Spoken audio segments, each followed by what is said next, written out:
यानी ये समझिए कि जंग और भी ज्यादा भीषण होने वाली है, क्योंकि मुश्तबा के पास भी ताकत बहुत ज्यादा है। अब जंग और भीषण किस रूप में होगी समझिए। मुश्तबा की ताकत को सबसे पहले आपको बताती हूं। दरअसल पिछले 20 सालों से पिता के ऑफिस को मुश्तबा ही चलाते रहे हैं, यानी कि उन्हें अनुभव है, इसमें कोई शक नहीं। वहीं आईआरजीसी के साथ भी बेहद करीबी रिश्ते और अंदर तक पकड़ वो रखते हैं। सुप्रीम लीडर और कमांडर्स के बीच में भी मुख्य कड़ी के तौर पर मुश्तबा की बड़ी भूमिका नजर आई है। ये तो अभी तक की बात रही, लेकिन अब जब कमान संभाली है ईरान की, तो आगे की रणनीति क्या है? जानकारी यह है कि मुश्तबा के नेतृत्व में हमले और भी ज्यादा तेज हो सकते हैं। उसका एक तरह से ट्रेलर तो आज नजर आ ही गया।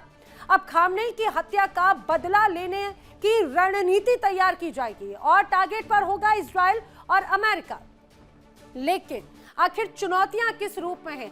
सेना और सुरक्षा बलों को एकजुट रखना अपने आप में ये सबसे बड़ी चुनौती होगी मुश्तबा के सामने। युद्ध चल रहा है और युद्ध के बीच अंदरूनी लड़ाई ना हो सके, ये एक बड़ी चुनौती होगी। वहीं दूसरी तरफ मुल्क में ताकत की जंग ना शुरू हो जाए, ये भी अपने आप में एक बड़ी चुनौती होगी। लेकिन क्या इसके अलावा और कोई ऑप्शन है, विकल्प है क्या, ये भी समझिए। अब जानकार कहते हैं कि यूएस इजराइल के साथ में जंग जारी रखना एक ये विकल्प, यूएस इजराइल से समझौता करके जंग रोकना ये एक विकल्प है। यानी कि ये दो ही ऑप्शन एक तरह से मुश्तबा के सामने है। आखिर वो कौन सा ऑप्शन ऑप्ट करेंगे, ये देखने वाली बात है। फिलहाल बढ़ते हैं अगली बड़ी वॉर ब्रेकिंग की तरफ। तो इस समय की अगली बड़ी खबर, वॉर ब्रेकिंग। ईरान के साथ जंग को लेकर आईडीएफ ने बड़ा दावा किया है। आईडीएफ ने दावा किया अब तक हिजबुल्लाह के 200 सदस्य मारे गए हैं। यह कहना है आईडीएफ का, यानी कि इजराइल डिफेंस फोर्सेस का। हिजबुल्लाह के 600 से ज्यादा ठिकानों पर अटैक होने की जानकारी इस दौरान सामने आ रही है। आईडीएफ के हमलों में 394 आम लोगों के भी मारे जाने की खबर सामने आ रही है। ये बड़ा दावा आईडीएफ की तरफ से किया गया। अब आईडीएफ ने बड़ा दावा किया, हिजबुल्लाह के 200 सदस्य मारे गए, 600 से ज्यादा ठिकानों पर अटैक होने की खबर भी आईडीएफ की तरफ से दी गई है। ये मान के चलिए, जिस रूप में लगातार ईरान पर हमले किए गए और हिजबुल्लाह जो बड़ी चुनौती एक तरह से इजराइल की आईडीएफ की रही है, उनके अलग अलग ठिकानों को लगातार टारगेट करता रहा है मोसाद और आईडीएफ। और अब दावा किया जा रहा है कि इस जंग के बीच में उन्हें प्रॉक्सीज को एक तरह से तोड़ना चाहता है आईडीएफ या इजराइल, और लगातार एक्शन किए जा रहे हैं। अली खामनेई के बाद कमान मुश्तबा खामनेई के हाथों में है, लेकिन क्या सत्ता परिवर्तन के साथ ईरान का मिजाज बदल गया? वही सवाल जिस तरह से लगातार यहाँ पर हालात बनते हुए नजर आते हैं। बार बार बात यही कि क्या हालात सुधरेंगे या और भी ज्यादा बिगड़ते हुए नजर आएंगे।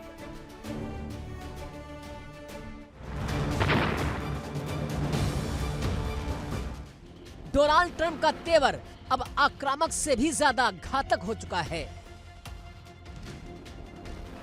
ट्रंप ने बिना किसी लाग लपेट के कह दिया कि मुज्तबा खामनेई को ईरान का सुप्रीम लीडर स्वीकार करना तो दूर, उनके बिना मंजूरी के ईरान में कोई कुर्सी पर बैठ भी नहीं सकता।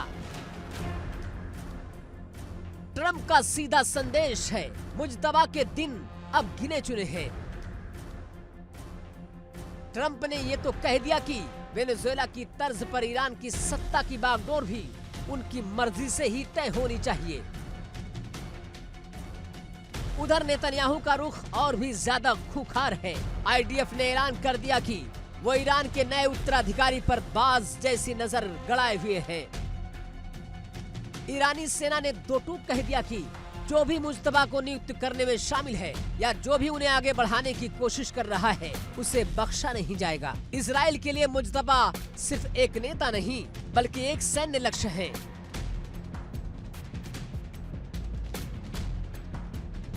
आखिर मुज्तबा से इतना डर क्यों है? विश्लेषकों का मानना है कि मुज्तबा अपने पिता की तरह है और आईआरजीसी के साथ उनकी गहरी पैठ है। पश्चिमी देश नहीं चाहते कि ईरान की परमाणु और मिसाइल शक्ति किसी ऐसे शख्स के हाथ में जाए जो उनके लिए सिरदर्द बना रहे। ट्रंप का यह हस्तक्षेप सीधे तौर पर ईरान की संप्रभुता को चुनौती है, लेकिन ईरान का कहना है कि वो किसी के आगे झुकने वाले नहीं है।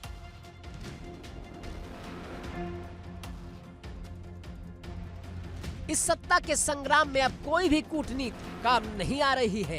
ट्रंप की धमकियों और नेतन्याहू की घेराबंदी के बीच मुज्तबा खामनेई एक ऐसे मोर्चे पर खड़े हैं जहां से वापसी का रास्ता बंद हो चुका है। क्या ये मुज्तबा का आखिरी सफर साबित होगा या ईरान की जमीन इस बार किसी बड़े पलटवार का गवाह बनेगी? सवाल ये भी है कि क्या अमेरिका वाकई मुज्तबा को खत्म करने के लिए किसी सीक्रेट ऑपरेशन की तैयारी कर चुका है? तो तस्वीर साफ है, अमेरिका और इजराइल ने मुज्तबा खामनेई को ईरान की नई चुनौती के रूप में नहीं बल्कि अपने अगले शिकार के रूप में देखना शुरू कर दिया है। ट्रंप का अनकंडीशनल सरेंडर वाला फार्मूला क्या मुज्तबा पर लागू होगा या फिर ईरान का ये नया लीडर एक ऐसी जंग की आग भड़काएगा जो पूरी दुनिया को चपेट में ले लेगी?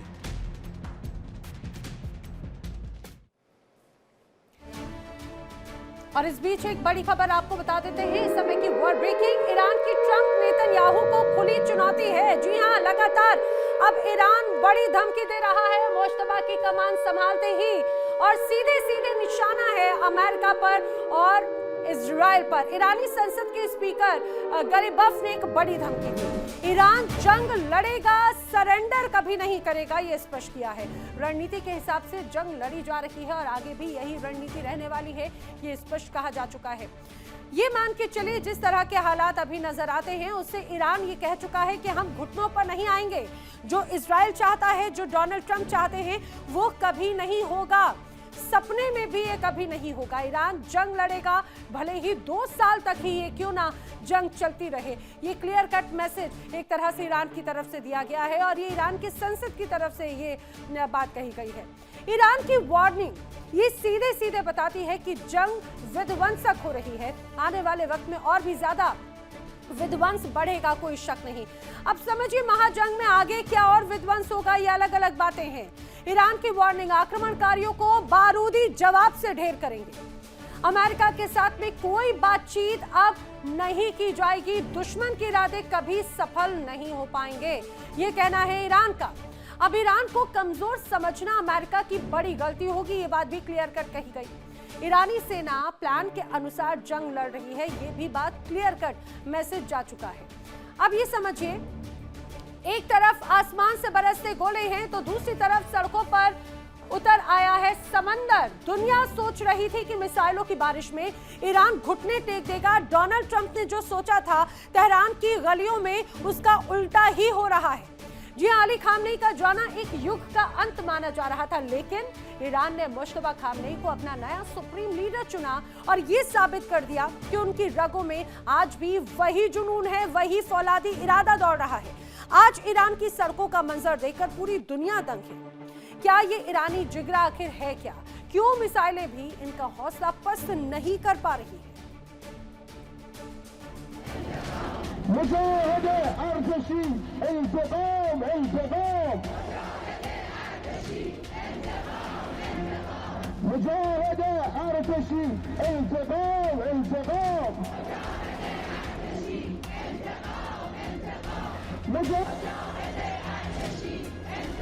ये कोई आम भीड़ नहीं है, ये ईरान की धड़कन है। धमाकों की गूंज के बीच ईरान की सड़कों पर लाखों की तादाद में लोग उमड़े हुए हैं। मुज्तबा खामनेई के नाम का ऐलान होते ही ईरान के हर शहर में जो जोश देखने को मिला, उसने अमेरिका और इजराइल के तमाम दावों को खारिज कर दिया। ये वही भरोसा है जो कल तक अली खामनेई के लिए था। आज वही उम्मीद मुज्तबा की आंखों में देखकर आवाम सड़कों पर है। दुनिया का कौन सा ऐसा मुल्क होगा जहां घर के ऊपर मिसाइलें गिर रही हो और लोग अपनी छतों पर खड़े होकर दुश्मन को ललकार रहे हो। ईरानियों का ये फौलादी जिगरा देखकर आज दुनिया के बड़े बड़े विश्लेषक भी हैरान हैं। ट्रंप का वार रूम सोच रहा था कि डर का माहौल बनेगा, सत्ता का तख्ता पलट जाएगा, लेकिन हुआ क्या? ईरान की जनता एकजुट हो गई। एक खामनेई गए तो दूसरा खामनेई आ गए और इस बदलाव ने ईरान के हौसलों को और भी ज्यादा मजबूत कर दिया। ट्रंप को लगा था कि ईरान एक सॉफ्ट टारगेट है। उन्हें लगा था कि दबाव बनाएंगे, पाबंदी लगाएंगे और ईरान के लोग सत्ता के खिलाफ हो जाएंगे। लेकिन ईरान की सरजमी ने ट्रंप के हर गणित को गलत साबित कर दिया। ये देश नहीं, ये वतन परस्ती की ऐसी मिसाल है जो इतिहास के पन्नों में दर्ज हो गई है। मिसाइलें बारूद बरसा सकती हैं, लेकिन ये इरादे नहीं तोड़ सकती। ईरान का बच्चा बच्चा आज मुज्तबा की ढाल बनकर खड़ा है। ईरान की संसद हो या देश की सरहद, हर तरफ एक ही गूंज है, ईरान नहीं झुकेगा। ईरान के लोग जानते हैं ये लड़ाई सिर्फ सरहदों की नहीं, बल्कि अपने अस्तित्व और अपनी विचारधारा को बचाने की है। मुज्तबा खामनेई का नेतृत्व न सिर्फ एक राजनीतिक फैसला है, बल्कि ये ईरान की रूह का एक नया संकल्प है। सोचिए, जिसके पास ऐसी आवाम हो, जिसके पास ऐसा जज्बा हो, क्या उसे कभी डराया जा सकता है? ट्रंप और नेतन्याहू ने ईरान को झुकाने का सपना देखा था, लेकिन मुज्तबा खामनेई की नियुक्ति के बाद ईरान ने जो एकता दिखाई है, उसने बता दिया कि जंग के मैदान में हार जीत हथियारों से नहीं, इरादों से तय होती है। ईरान खड़ा है, अडिग है और अब पहले से कहीं ज्यादा आक्रामक है। Bureau report, India daily.